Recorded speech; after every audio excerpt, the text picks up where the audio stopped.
India has expelled a senior Canadian diplomat as relations between the two countries worsen over allegations by the Canadians that Indian agents might have been involved in the murder of a Canadian Sikh activist.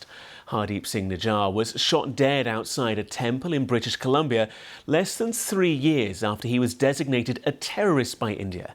A statement from the Indian Foreign Ministry described the allegations they'd been behind his death as absurd and motivated.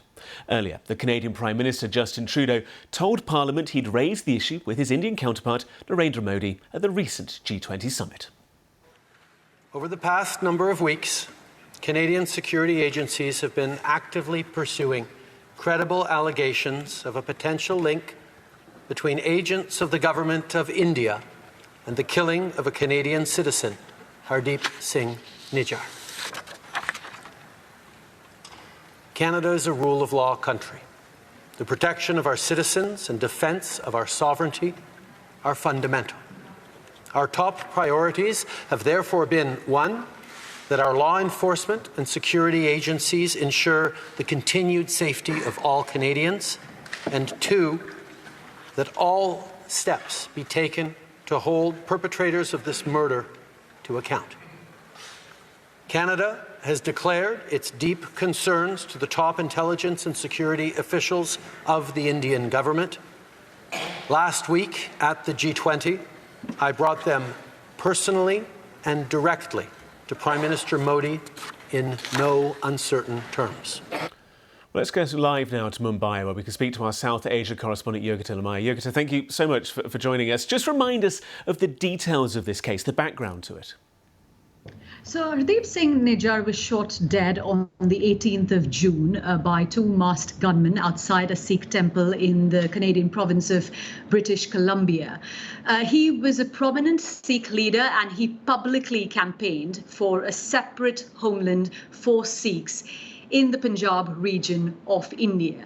Now, that's the reason why India had issues with him, with everyone who's a part of this movement called as the Khalistan movement, which is campaigning for the separate homeland. India sees it as a challenge to its territorial integrity and its sovereignty. And it's this has been one of the big reasons why ties between Canada and India have been strained for a while now. We saw that here at the G20 summit, frosty ties between the two countries.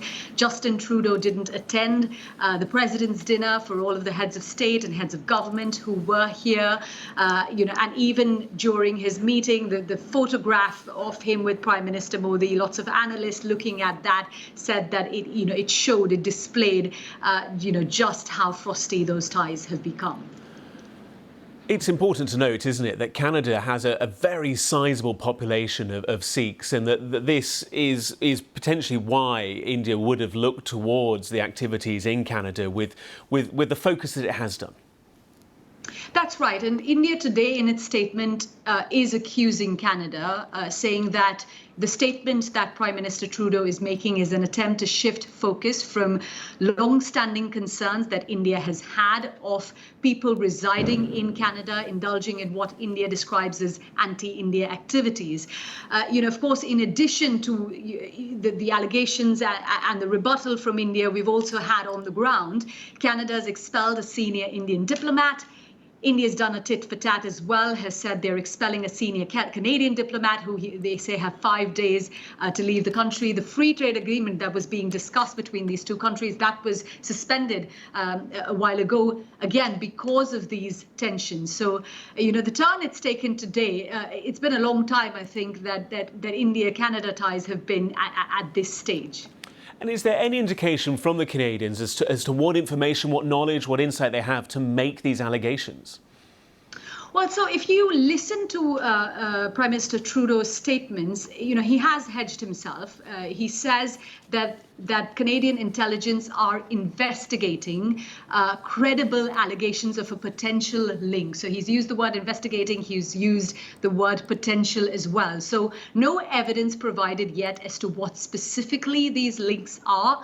He said that he expects full cooperation from Indian authorities to investigate these links. He's also said that he's shared this information with allies without mentioning who specifically he's talked to about it. But there are reports in Canadian media that he discussed it potentially with President Biden and with Prime Minister Sunak as well. India has been raising concerns about the Khalistan movement and leaders of the Khalistan movement, not just with Canada, but with other countries where there are sizable Sikh populations, like the UK and Australia as well. Yogita Lamai, thank you so very much.